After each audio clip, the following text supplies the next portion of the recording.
Hated and hounded from Burmese soil, hundreds of Rohingya Muslims have now made it to Bangladesh.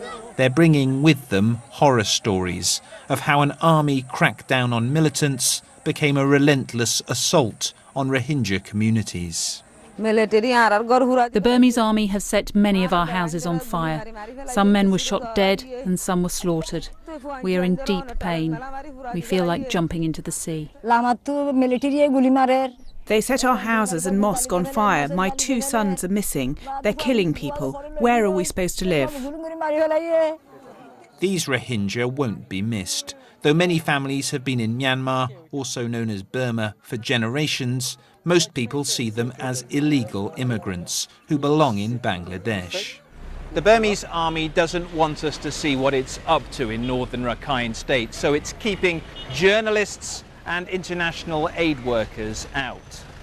But that's not stopped grim accounts emerging almost every day of abuses being committed against Rohingya civilians. We took a close look at what had happened in and around a Rohingya community called Darjizar, speaking to Rohingya and using video they filmed. These people are now living in the open after they fled soldiers who entered their village on November the 12th, looking for armed militants.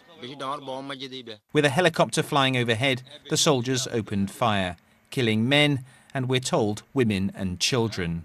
No one can tell us exactly how many died.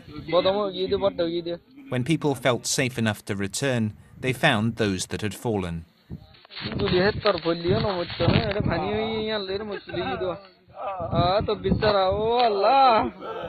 A day later, these charred remains were discovered. We simply don't know how they died. The official version of events here is that soldiers shot dead 25 Rohingya attackers who approached them waving sticks and knives.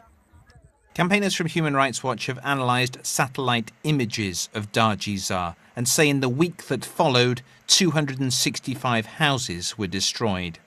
The government say the Rohingya are setting fire to their own homes. It's all so different from a year ago, when hopes were high and Nobel Peace Prize winner Aung San Suu Kyi had just won a historic election.